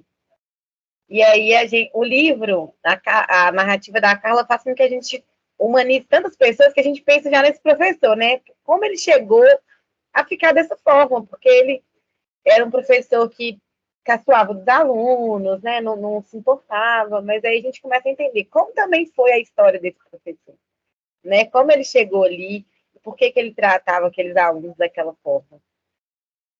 E, nossa, gente, esse diálogo foi incrível, assim, para mim. Foi muito, muito forte, porque... e aí até fala assim, né? A custódia fala, se Antônio tivesse sido assim, ela amaria ele, né? Assim, quando ele se posicionava, quando ele se mostrava, quando ele se colocava. Então, sempre que ele tem atitudes que ela se orgulhava dele, fala isso no livro, né? Que ela teria o amado e ficado com ele, né, da melhor forma que ela conseguiu. E, ai, gente, tem tanta coisa nesse livro que eu nem sei. Vamos passando.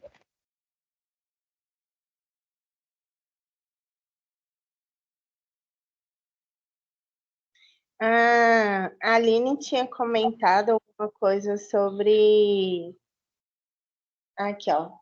Interessante, pois essa questão da maternidade real tem sido bastante discutida em virtude da fala de uma mãe atípica, extremamente cansada, participante do BBB, que tem sido duramente criticada. Eu não cheguei a acompanhar isso, Aline, mas se você puder falar um pouquinho mais para a gente, né, sobre como que foi isso também, eu acho que é importante a gente compartilhar as situações que também têm acontecido, né, tipo, na nossa... Parece que, eu não sei direito também, não tenho acompanhado, mas parece que a moça lá falou, teve uma fala, né, eu não lembro exatamente o que ela disse, mas acho que uma questão que eu queria comentar, acho que a Dani falou disso de alguma forma, é que a gente lutou muito, né, enquanto mulheres, para a gente poder, de fato, ter as nossas formações, os nossos espaços, só que isso não veio acompanhado de uma paternidade, é claro que eu estou generalizando, tá, gente? Não é o meu caso, por exemplo, uma paternidade de fato presente, né? Então, muitas vezes a gente, acho que é o caso de todas nós aqui, que somos mães, a gente é mãe, tem os serviços de casa e trabalhamos fora, né? Então, há um acúmulo, e esse cansaço ele tem se intensificado. E aí, muitas vezes, a gente escuta, né? Sobretudo nas famílias, nossa, mas antes eu tive, sei lá, eu tive 4 filhos, eu dei conta, né? Então, a gente não para pensar também que não só as demandas mudaram, mas também a própria noção de infância, de criança, né? Então hoje a gente tem outros estímulos, né? Então, antes você colocava, né? Antes enfaixava, né, gente? Depois você coloca no cercadinho. Hoje a gente tem outra infância, outra noção. E aí é fundamental uma rede de apoio, né? E quem não tem? Ou quem tem uma ou duas pessoas para apoiar, né? Como é que faz? Né? Então, são dilemas aí da nossa geração, das mulheres contemporâneas que desejam ser mães, né? Porque isso também parte de uma escolha, que muitas vezes tem essa sobrecarga, né? Elas desejam uma educação de qualidade, elas querem estar com o filho, e muitas vezes isso não é possível, porque tem que trabalhar, tem que... Enfim, é um desabafo misturado com uma análise aí. E deu conta também a que custo, né, gente? A gente tem que pensar isso também, porque Exatamente. dar conta não é suficiente. Passei por tudo isso e sobrevivi. A gente quer só sobreviver, triste, né? É suficiente isso? Então, são coisas que a gente tem que pensar também. Sim, com certeza. Desculpa.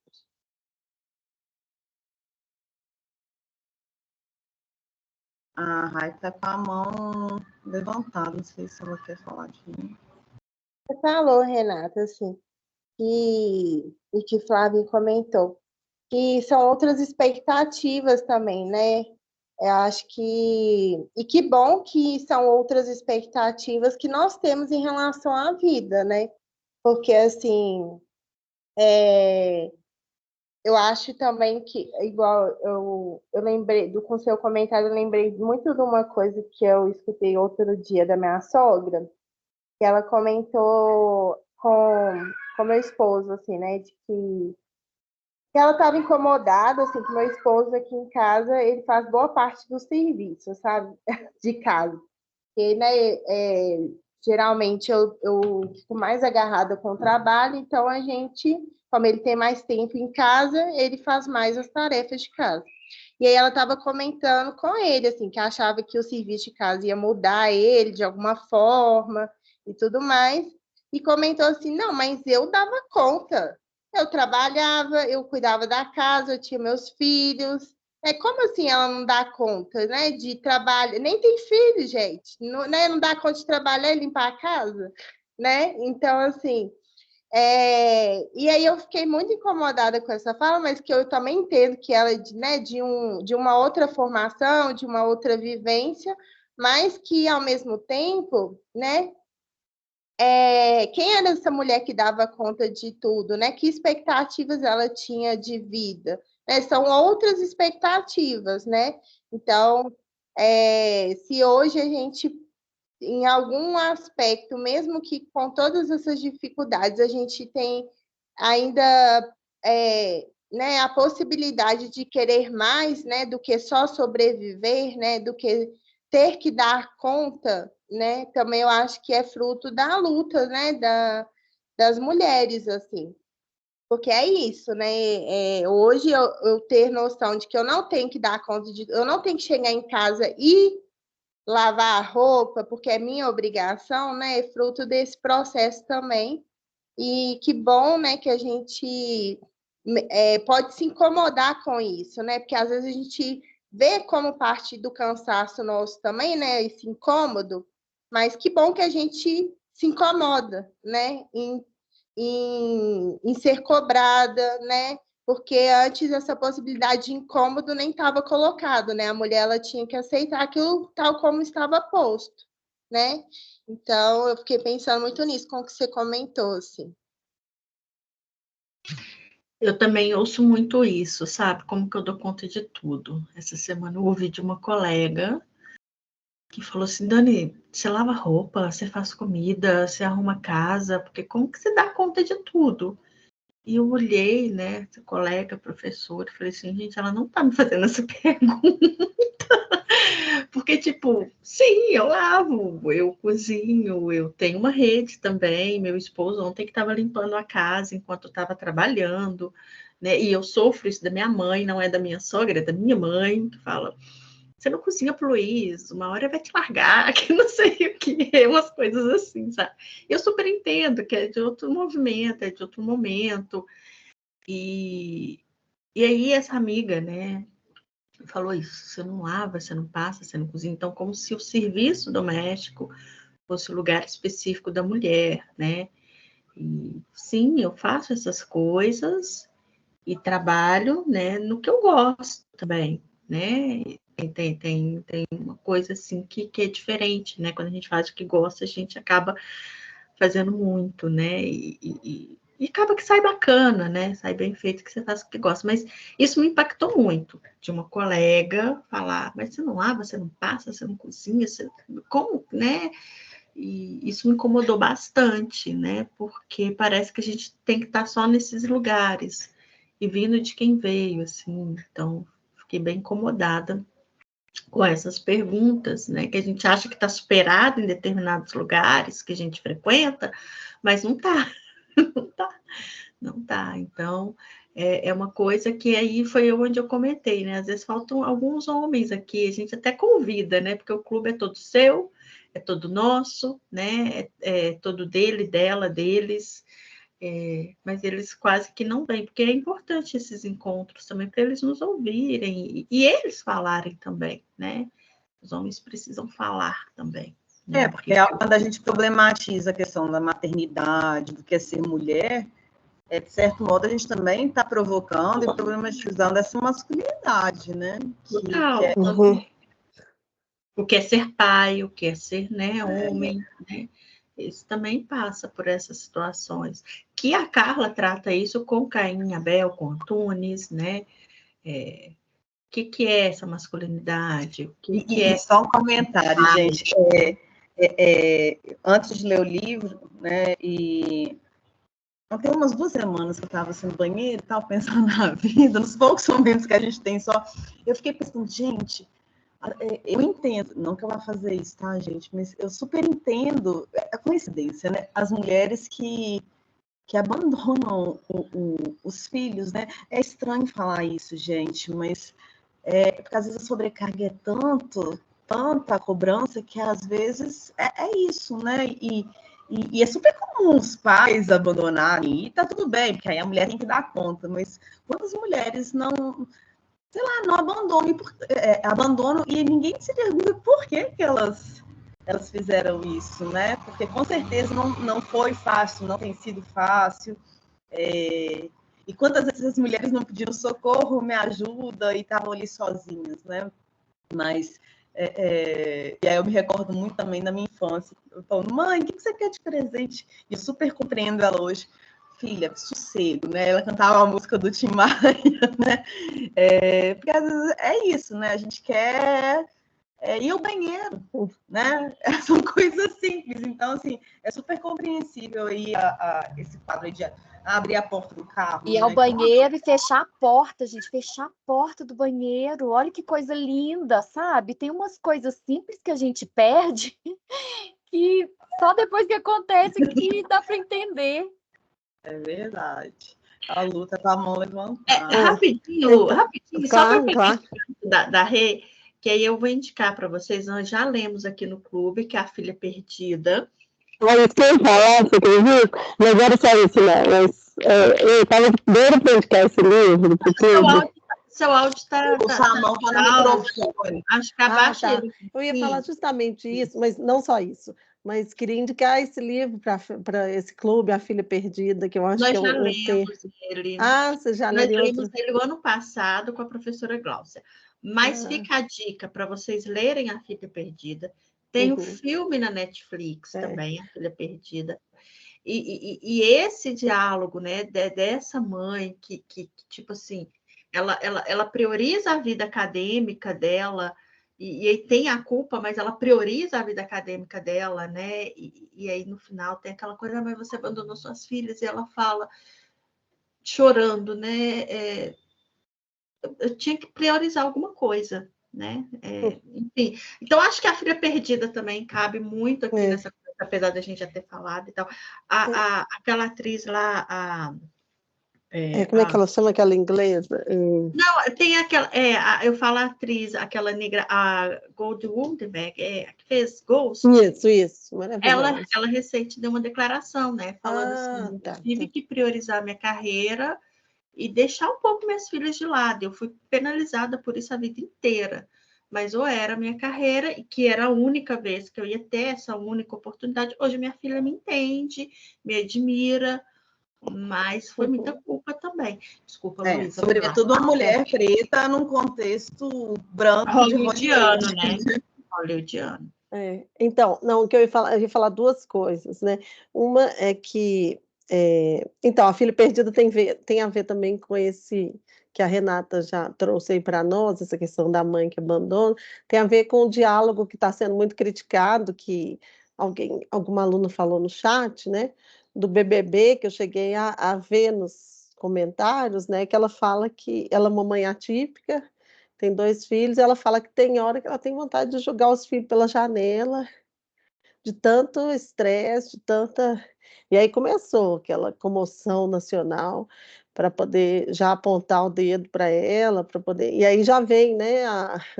Já vem alguns defendendo. A Xuxa foi a primeira a apontar o dedo, né, para ela, falar que é absurdo, né? Uma mãe privilegiada, tão privilegiada, absurdo, né? Quantas babás, empregadas e pessoas, né?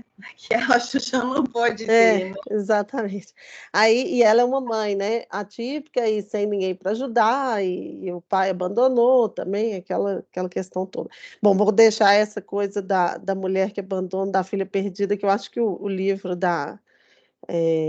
aquela chama da Ferrante, né, da Helena Ferrante, foi um dos primeiros a colocar o dedo aí nessa ferida, né, e que muitas pessoas não contam ainda de ler esse livro e ver o filme, que eu achei o filme ainda mais forte, nunca acontece, né, mas eu achei o filme ainda mais forte que o livro. O filme é realmente um soco no estômago, assim, os homens não dão conta. Eu lembro que eu estava com meu namorado assistindo, e ele falou, nossa, que absurdo essa mãe e tal. Enfim, essa ferida, esse dedo a gente tem que colocar, a gente tem que fazer esse debate, né? E a outra coisa que eu ia falar é que quando eu me separei, a primeira coisa que minha mãe falou comigo foi, é porque você não cuidava da casa, é porque você não limpava, não fazia comida, é porque você não... né, arrumava a casa, fazia as coisas que tem que fazer e tal. Eu, assim, e aquilo já estava uma dor enorme, eu ainda tive que ouvir isso, né? Enfim. E aí a gente fala, mas elas são de outras épocas, de outras gerações, igual vocês contaram aí da sogra que falou isso, da outra mãe que falou aquilo. Mas, gente, a gente não pode alimentar isso mais, porque não é só essas mulheres de outras gerações, tem várias mulheres das nossas gerações que estão alimentando isso. Quer dizer, a gente tem inimigos entre nós, né? Quer dizer, por que a gente tem inimigos entre nós? Porque é estrutural, né? Porque o machismo é estrutural e tudo, mas a gente não pode mais ficar dando essas desculpas, a gente tem que encerrar com assim, a gente tem que tocar nessa ferida e, de fato, não aceitar mais esse tipo de comentário, porque não é só de outras gerações, né?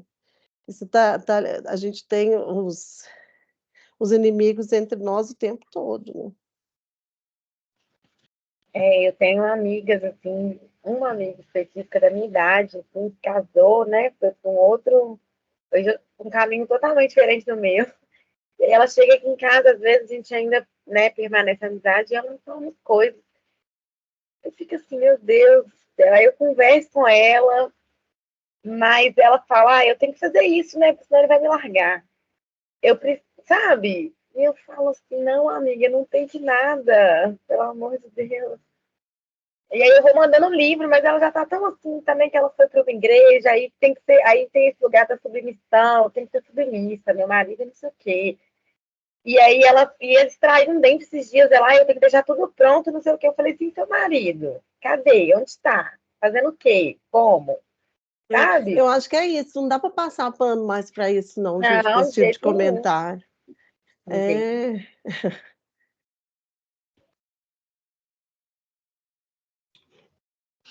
E isso ainda é muito comum, né, na nossa sociedade. Igual eu ouço isso muito da minha mãe. E aí meu esposo ri até dela. Fala assim, não, Tereza, pode deixar, vou arrumar uma outra que cozinha bacana para mim, não preocupa não e tal. Mas é dela, sabe? É dela, então tá ali estruturado nessa situação. Gente, a Karine colocou aí no chat, meu chat está travando, mas enfim. A Karine colocou aí no chat a nossa nuvem de palavras, porque a gente está assim. O encontro é tão leve, gente, é tão leve que falta assim 10 minutos para acabar e a gente vai ficando, né? Vai ficando. Ah, não quero, gente, tem muita coisa para dizer, Guilherme. É muito aqui, eu queria também falar rapidinho. Vai, mas estava acabando. Não fale, então. Mas é só rapidinho, só para falar da nuvem, que está aí no chat, gente. Entra na nuvem e coloquem as palavras-chave que vocês viram da nossa conversa de hoje, para a gente formar aquela nuvem linda que a gente sempre forma no clube. Kel e Rai, perdão, vai lá. Não, então, eu queria falar duas coisas. Uma, é para a gente rir mesmo, assim. Eu sempre gostei de cozinhar, minha vida inteira. Minha vida inteira, eu sempre gostei de cozinhar, adoro cozinhar, é minha distração e tal. Então, o que acontece? As pessoas sempre diziam assim, já pode casar. O tempo inteiro, já pode casar, já pode casar. Aí chegou um ponto, assim, né, que eu sou a ovelha negra no sentido de que eu não segui o padrão de estudar, noivar e casar, né? Eu ainda não casei. Eu tenho 40 anos e ainda não casei. Todo mundo da minha casa já é casado, já tem filha, enfim, tem todo o processo, né? Eu fiz um percurso contrário porque eu quis investir na minha profissão, nos meus estudos, enfim, é um processo. E sofri amargamente. Não foi fácil, né? Não é simples. Sair do padrão não é uma coisa tranquila. Haja terapia, haja amigos para apoiar, enfim, é um processo. E aí chegou um ponto que eu comecei a falar, gente, eu não cozinho para casar. Por quê, né? Já pode casar? Não, e quem disse que eu quero casar? Sempre quis, mas quem disse? Enfim. E a outra coisa, eu esqueci. Eu esqueci, gente. Ai, meu Deus, se eu lembrar eu falo, mas não vai dar tempo. Eram duas coisas, mas eu esqueci. Enfim, deixa para lá. Se você lembrar, depois você fala aqui. Fala que a gente ainda tem uns minutinhos. A gente está curiosa, agora a gente quer saber. Você lembra aí? Fala. Essa questão da cozinha é muito engraçada, né? Porque quando o homem... até a gente vê isso muito, né? Os chefes de cozinha, né? Quando o homem cozinha, até o status do homem... Ih, gente, já passa um carro barulhento aqui na rua. É diferente, né? Essa questão do homem cozinhar e da mulher cozinhar. Acho que tem uma propaganda, eu não sei se é uma propaganda recente, acho que foi no rádio que eu ouvi, aí que o cara vai e fala com a mulher, tá assim, nossa, fala com o seu chefe que tá ótima a comida. Ela, que bacana que você gostou, eu sou a chefe, né? Porque, tipo, a cozinheira é mulher, mas o chefe é homem, né? É muito interessante essa situação. E eu até comentei aqui no chat que eu tenho 2 sobrinhas que elas amam, né? Elas amam estar na cozinha, eu acho muito fofo. E sempre escuto, nossa, serão boas esposas, gostam de cozinhar, né, tal. Assim, capaz, elas estão cozinhando porque elas gostam para ela, para o prazer dela, elas vão ser grandes empreendedoras na cozinha, vão ser chefes, tem nada disso. Eu sempre falo, né, e eu pego minha mãe falando isso, eu pego meus irmãos falando isso, eu tô assim, gente, para, né, porque a vida não se resume a esse lugar só do casamento. E que bom que a gente tem o feminismo para falar, se você quer cozinhar, você vai cozinhar, se você não quer cozinhar, você não vai cozinhar, se você quer casar, você vai casar, se você não quer casar, você não vai casar, se você quer depilar, você vai depilar, se você não quer depilar, você não vai depilar, e a vida vai seguir, né? Porque... Até a docência tem disso também, né, gente? Porque se a gente finalizar, e aí não é demérito nenhum, tá? O que eu vou dizer, gente, quando a gente pensa em ensino básico, quando a gente pensa em educação infantil, ensino fundamental, a maioria é mulher, mas a gente pega ensino superior, né? Eu não estou dizendo que ensino superior é necessariamente melhor que o...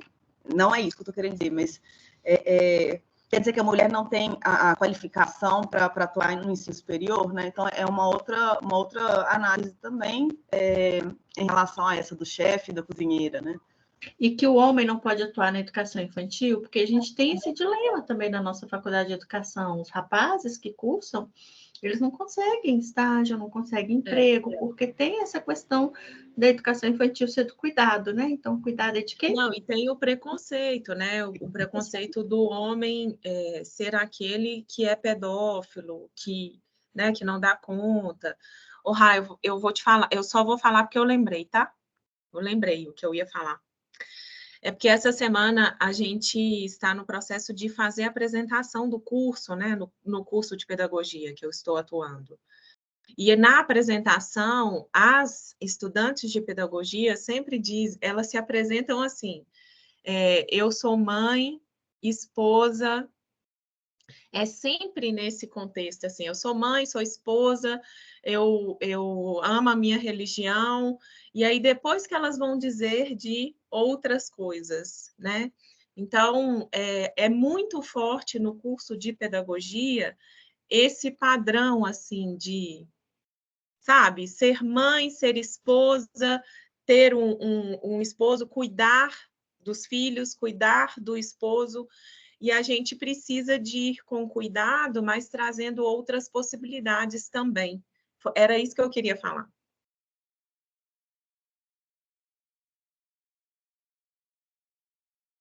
Não, na educação a gente enfrenta muito isso, né, gente? Nossa, lá mesmo você vê, eu trabalho com ensino com anos finais do fundamental, ensino médio, e tem menino velho que chama a gente de tia, gente. É isso, entendeu? E aí você explica, você conversa, mas ainda a gente é vista nesse lugar, né? Ainda familiar, né? Tipo assim, não, essa aqui é mais uma pessoa que cuida, né? Não, ela não está aqui como profissional, ela está aqui como cuidador, que vai cuidar, que vai resolver todos os problemas, né? Bem nessa perspectiva mesmo, assim, né? Por mais que a gente fala, a gente ainda é muito visto dessa forma. Aí, menino velho dá um ranço, viu? Menino lá, 6 anos, chama a gente de tia, fala, meu filho, para com isso, tá feio para você. Murilo tá aí, o homenzinho. Ô, Rê, não sai ainda não. Peraí, vamos tirar foto. Tem a nuvem, a foto. Vocês estão preenchendo a nuvem lá, gente? Ah lá, que lindo. Murilo! Bom dia. Minha gatinha, eu vi essa menina na barriga da Flávia. A Flavinha também colocou, né? Ai, gente. Ai, que tamanho. Ei, Murilo. Tá enlouquecida aqui com o Murilo, Rê. Já achou ele. Ai, gente.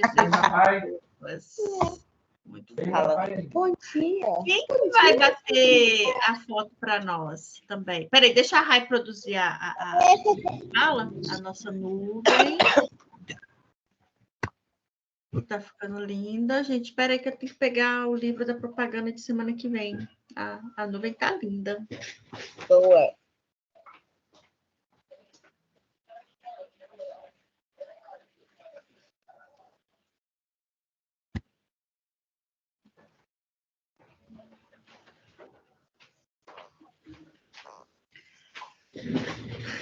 E aí, tá lá no chat, gente, para vocês preencherem.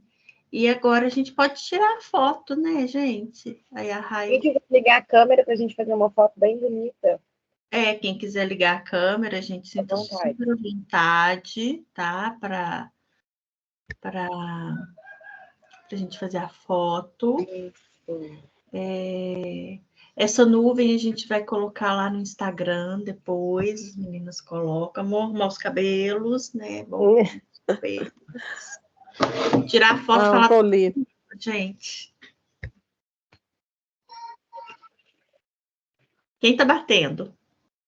Eu posso tirar o print aqui.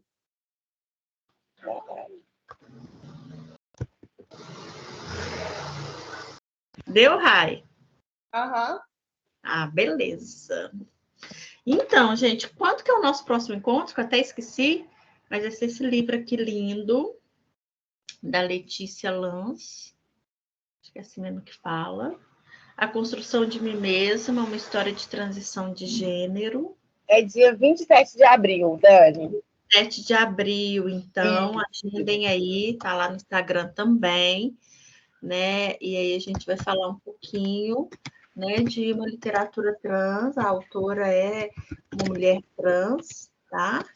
Que vai falar sobre essa perspectiva da construção de ser mulher a partir, né, das questões de gênero. Aí, ó, já estou empolgada para ler também, tá? Para o nosso próximo encontro, para falarmos mais sobre essas situações. E a ideia da Mirna foi bem legal, cada uma de nós trazer um homem aqui para estar conosco também. Foi muito bom, né? Clube cheio hoje, nosso primeiro clube do ano. Amei. Eu amei. Amei conversar, foi muito bom.